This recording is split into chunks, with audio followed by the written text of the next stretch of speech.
యోబు గ్రంథము 20వ అధ్యాయము. అప్పుడు నయమాతీయుడైన జోఫరు ఈలాగున ప్రత్యుత్తరమిచ్చెను. అలాగున నీవు చెప్పినందుకు నా యందలి ఆతురత తగిన ప్రత్యుత్తరము సిద్ధపరచి ఉన్నది. నాకు అవమానము కలుగజేయు నిందను నేను విన్నందుకు నా మనోవివేకము తగిన ప్రత్యుత్తరము సిద్ధపరచి ఉన్నది. దుష్టులకు విజయము కొద్ది కాలముండును, భక్తిహీనులకు సంతోషము ఒక నిమిషమాత్రముండును. ఆది నుండి నరులు భూమి మీద నుంచబడిన కాలము మొదలుకొని ఈలాగు జరుగుచున్నదని నీకు తెలియదా? వారి ఘనత ఆకాశమంత ఎత్తుగా పెరిగినను, మేఘములంత ఎత్తుగా వారు తలలెత్తినను, తమ మలము నశించు రీతిగా వారెన్నటికీ నుండకుండా నశించుదురు. వారిని చూచిన వారు వారేమైరని అడుగుదురు. కల ఎగసిపోవునట్లు వారు గతించి కనబడకపోవుదురు. రాత్రి స్వప్నము దాటిపోవునట్లు వారు తరిమి వేయబడుదురు. వారిని చూచిన కన్ను ఇకను వారిని చూడదు. వారి స్థలమున వారు మరి ఎప్పుడును కనబడరు. వారి సంతతి వారు దరిద్రుల దయను వెదకెదరు. వారి చేతులు వారి ఆస్తిని తిరిగి అప్పగించును. వారి ఎముకలలో యవ్వన బలము నిండియుండును గాని అదియు వారితో కూడా మంటిలో పండుకొనును.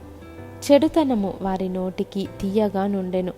వారు నాలుక క్రింద దాన్ని దాచిపెట్టిరి, దాని పోనీయక భద్రము చేసుకొనిరి, నోట దాన్ని నుంచుకొనిరి. అయినను వారి కడుపులో వారి ఆహారము పులిసిపోవును, అది వారి లోపట నాగుపాముల విషమగును. వారు ధనమును మృంగివేసిరి గాని ఇప్పుడు దానిని మరలా కక్కివేయుదురు. వారి కడుపుల నుండి దేవుడు దాన్ని కక్కించును.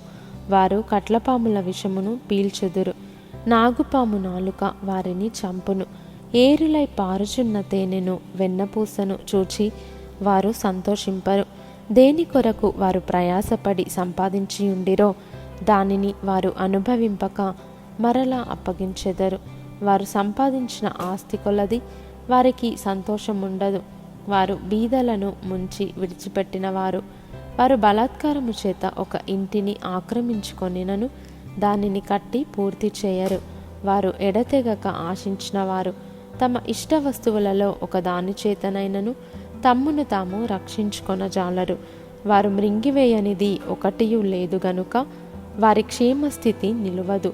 వారికి సంపాద్యము పూర్ణముగా కలిగిన సమయమున వారు ఇబ్బంది పడుదురు. దురవస్థలో నుండి వారందరి చెయ్యి వారి మీదికి వచ్చును. వారు కడుపు నింపుకొననయుండగా దేవుడు వారి మీద తన కోపాగ్ని కురిపించును. వారు తినుచుండగా దాన్ని కురిపించును. ఇనుప ఆయుధము తప్పించుకొనుటకై వారు పారిపోగా ఇత్తడి విల్లు వారి దేహముల గుండా బాణములను పోవిడుచును. అది దేహమును చీల్చి వారి శరీరముల నుండి వచ్చును. అది బయట తీయగా వారి శరీరముల నుండి పైత్యపు తిత్తి వచ్చును. మరణ భయము వారి మీదికి వచ్చును. వారి ధననిధులు అంధకార పూర్ణములగును. ఊదనక్కరలేని అగ్ని వారిని మృంగివేయును. వారి గుడారంలో మిగిలిన దానిని అది కాల్చివేయును. ఆకాశము వారి దోషమును బయలుపరచును. భూమి వారి మీదికి లేచును. వారి ఇంటికి వచ్చిన ఆర్జన కనబడకపోవును. దేవుని కోపదినమున వారి ఆస్తి నాశనమగును.